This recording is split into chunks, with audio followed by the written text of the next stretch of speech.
Hello दोस्तों, स्वागत है आपका एक नए वीडियो में। आज की इस वीडियो में हम प्रश्नावली 3.3 के प्रश्न नंबर 1 सॉल्व करने जा रहे हैं। प्रश्न नंबर 1 है हमारा, निम्न रैखिक समीकरण युग्म को प्रतिस्थापन विधि से हल कीजिए। दोस्तों, इस क्वेश्चन में हमें कुछ सवाल दिए गए हैं जिन्हें हमें प्रतिस्थापन विधि से सॉल्व करना है। जैसे यहाँ पे फर्स्ट सवाल है हमारा x + y = 14 और x - y = 4। दोस्तों, इस सवाल को हमें प्रतिस्थापन विधि से सॉल्व करना है। चलिए सॉल्व करते हैं।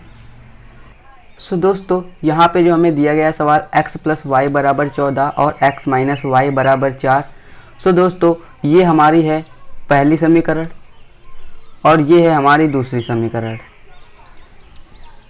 अब दोस्तों, प्रतिस्थापन विधि में होता है कि हमें कोई एक समीकरण लेनी पड़ती है जिसमें x या y का मान निकाल लेते हैं। जैसे यहाँ पे हम दूसरी समीकरण ले रहे हैं, यहाँ पे हम लिख देंगे x - y = 4। अब हमें इसमें x का या y का मान निकाल लेना है। जैसे हम x को बचाएंगे और y को बराबर के उस तरफ भेज देंगे, जैसे 4 हो जाएगा। इस तरफ ये माइनस का इस तरफ आएगा तो ये प्लस का हो जाएगा, प्लस की y। तो ये हमारी समीकरण बन गई है थर्ड। ये हो गया दोस्तों। अगर हम यहाँ पे y का भी मान निकाल सकते थे x को इस तरफ भेजकर, लेकिन हमने x का मान निकाल लिया है, y को उस तरफ भेज दिया है। आप किसी का भी कर सकते हैं। दोस्तों, हमारा x का मान आ गया है 4 + y। अब x का मान हमें इन समीकरण में रखना पड़ेगा, लेकिन कौन से समीकरण में रखना पड़ेगा ये नहीं पता आपको। दोस्तों, यहाँ पे हमें उस समीकरण में मान रखना होता है जिस समीकरण को हम यहाँ पे ले लेते हैं उसमें नहीं रखना होता है, उसके अपोजिट वाले में रखना होता है। जैसे हमने यहाँ पे लिया था x - y = 4, ये दूसरी समीकरण थी, हमने लिया था। तो अब हमें इसका ही मान x का मान पहली समीकरण में रखना होता। अगर हम पहली समीकरण लेते तो हमें दूसरी समीकरण में इसका मान रखना होता। चलिए हम यहाँ पे लिख देते हैं x का मान समीकरण 1 में रखने पर। दोस्तों, हमने लिख लिया है x का मान समीकरण 1 में रखने पर। ये आपको भी लिख लेना है। अब जो हमारी समीकरण 1 थी हम उसको हम यहाँ पे नोट कर लेंगे। यहाँ पे हमारी समीकरण थी x + y = 14। ये लिखने के बाद दोस्तों, आपको जो हमारा x दिख रहा है इसकी जगह पे हमें 4 + y रखना पड़ेगा। तो चलिए लिख देते हैं 4 + y। इसको आप ब्रैकेट में भी रख सकते हैं और प्लस लगाकर y लिख देंगे और बराबर हमारा 14 था, तो हमने ये लिख दिया। अब आपको इनको y जुड़ जाएंगे तो हमारा कितना हो जाएगा, 2y। चलिए इनको लिख देते हैं 4 + 2y = 14। ये हो गया। अब जब हम 2y बराबर निकालेंगे तो हो जाएगा 14। ये इस तरफ प्लस का है तो उस तरफ जाएगा तो माइनस का हो जाएगा, जैसा कि मैंने आपको पिछली वीडियोस में बताया भी है। ये दोस्तों करने के बाद आपको इसको घटा लेना है। ये 14 से 4 जाएगा तो हमारा 10 बच जाएगा। और जब हम y बराबर निकालेंगे तो हमारा आ जाएगा 10, और इस तरह जो 2 गुणे में है ये आ जाएगा इसके बटे में, ये हो जाएगा। और यहाँ पे एक कट भी जाएगा, ये आ जाएगा हमारा 5। 2 × 1 = 2, 2 × 5 = 10। तो y बराबर हमारा कितना निकल आया है, y बराबर हमारा 5 निकल आया है। अब दोस्तों, y का मान हमारा 5 निकल आया है। अब y का मान हमें समीकरण 3 में रखना पड़ेगा, जो हमने समीकरण बनाई थी। ये जो आपको दिख रही है x = 4 + y, ये हमारी थर्ड समीकरण थी। इसमें हमें y का मान रखना पड़ेगा। चलिए लिख देते हैं y का मान समीकरण 3 में रखने पर। दोस्तों, अब आपको समीकरण यहाँ पे लिख देनी है। समीकरण थी हमारी x = 4 + y, ये आपको लिख देना है। अब x बराबर करना है और 4, और जो हमारा y का मान यहाँ पे कितना है 5, तो हम 5 रख देंगे +5। तो ये दोनों ऐड होके आ जाएंगे हमारा x = 9। ये हमारा आ गया x = 9। अब दोस्तों चलिए इनको लिख लेते हैं। दोस्तों, आपको भी इस तरीके से लिख देना है x = 9 और y = 5। आप इसको नीचे भी लिख सकते हैं, इसके नीचे, और ये हमारा आंसर हो जाएगा। चलिए नेक्स्ट सवाल पे चलते हैं।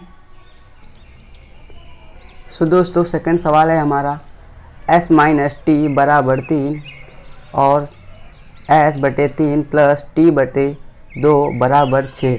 ये है हमारी दूसरी समीकरण।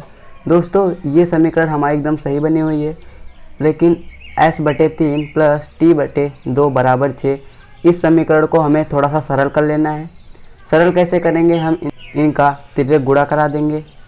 तिर्यक का गुणा, s का गुणा इसके हर में कराएंगे यानी 2 से, और इसके हर का गुणा इसके अंश में मतलब t में करा देंगे, और इन दोनों का गुणा 3 दूना 6 डायरेक्ट इससे करा देंगे, तो हमारी समीकरण सॉल्व हो जाएगी। चलिए कर देते हैं। दोस्तों हमारी ये समीकरण बन गई 2s + 3t बराबर 36। दोस्तों मुझे पता है आपको ये समझ में नहीं आया होगा, मैं आपको रफ पे समझाता हूँ। दोस्तों यहाँ पे ये दिया गया है, अब हमें आगे करना क्या होगा, इस तरीके से हमें कुछ गुणा कराना पड़ेगा। s का गुणा हम जब 2 में कराएंगे तो हमारा कितना आ जाएगा 2s, और जो 3 का गुणा t में कराएंगे तो हमारा कितना आ जाएगा 3t। और यहाँ पे जो पहले से निशान लगा था हमारा प्लस का, तो हम प्लस का निशान लगा देंगे। अब 3 का गुणा 2 में करेंगे तो हमारा आ जाएगा 3 दूना 6, यानी इन दोनों का गुणा हो रहा है तो 6 हो जाएगा। अगर हम ये यहाँ पे भाग में है तो इस तरफ जब भेजेंगे तो हमारा गुणे में हो जाएगा, तो जब गुणे में हो जाएगा तो हमारा आ जाएगा 6 6 36।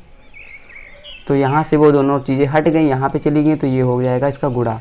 तो वैसे ही हमारी ये समीकरण भी आ गई है। अब इसके नीचे हम फर्स्ट समीकरण को भी लिख देते हैं। दोस्तों ये अब हमारे पास आ गए हैं 2 समीकरण। तो हम उसी तरीके से जैसे हम पहले लेते थे एक समीकरण को, तो हम दूसरी पहली वाली समीकरण को ले लेंगे। s - t बराबर 3।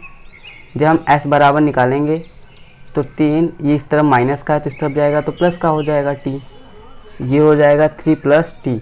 ये हमारी समीकरण कौन सी बन गई, 4th, क्योंकि 3rd समीकरण हम यहाँ पे बना चुके थे इसलिए हमने 4th ले लिया। सो दोस्तों s का मान जो हमारा आया है 3 + t, अब इसका मान हमें इसके अपोजिट वाली समीकरण में रखना पड़ेगा। फर्स्ट हमारी ये थी और सेकंड हमारी ये थी s/3 + t/2 बराबर 6। तो इसको कन्वर्ट करके हमने इसमें किया था 3rd समीकरण में, तो 3rd समीकरण में रख देंगे। तो चलिए लिख देते हैं, ये लिख देना है s का मान समीकरण 3rd में रखने पर। तो हमारी समीकरण 3rd थी 2s + 3t बराबर 36। चलिए लिख देते हैं 2s + 3t बराबर 36, ये हो गई। अब यहाँ पे s का मान बोल रहा है 3 + t, तो हम सबसे पहले लिख देंगे 2 और ब्रैकेट लगाएंगे। s की जगह पे हम लिख देंगे 3 + t, ये हो गया, ब्रैकेट बंद हो जाएगा और प्लस का निशान 3t बराबर 36, ये हो गया। अब दोस्तों ये जो हमारा 2 दिख रहा है, 2 से हमें इस पूरे ब्रैकेट में गुणा करना पड़ेगा। तो ये हमारा आ जाएगा 2 × 3 = 6 प्लस 2t प्लस 3t बराबर 36। अब ये 2t प्लस 3t जुड़ जाएंगे तो हमारे आ जाएंगे 5t बराबर 36 आ गया। और जब हम 5t बराबर निकालेंगे तो हमारा आ जाएगा 36। ये इस तरफ प्लस में है तो उस तरफ जाएगा तो माइनस में हो जाएगा। और जब 5t बराबर 36 से 6 जाएगा हमारा 30 बच जाएगा। दोस्तों जो हम t बराबर निकालेंगे तो 30/5 आ जाएगा। इस तरफ गुणे में, इस तरफ आएगा तो भाग में हो जाएगा, तो ये आ जाएगा 5 × 6 = 30। तो t बराबर हमारा निकल आया है 6। सो दोस्तों t बराबर जो 6 आया है, अब इसका मान हमें समीकरण 4 में रखना होगा। चलिए वो समीकरण देख लेते हैं। दोस्तों समीकरण 4 हमारी थी s बराबर 3 + t। चलिए इसको लिख लेते हैं। सो दोस्तों ये हमने लिख लिया, इस तरीके से आप भी लिख सकते हैं। और जब s बराबर निकालेंगे तो ये आ जाएगा 3 और t का मान हमें कितना दिखा रहा है 6, तो हम लिख देंगे +6। तो s बराबर आ जाएगा हमारा 9। s बराबर 9 आ चुका है और t बराबर 6 आ चुका है। चलिए इनको लिख लेते हैं। दोस्तों आपको कुछ इस तरीके से लिख लेना, s बराबर 9 और t बराबर 6। ये हमारा आंसर हो गया। दोस्तों अगर आपको समझ में आ गया है तो प्लीज़ वीडियो को लाइक कर दीजिए और दोस्तों के साथ शेयर भी कर दीजिए।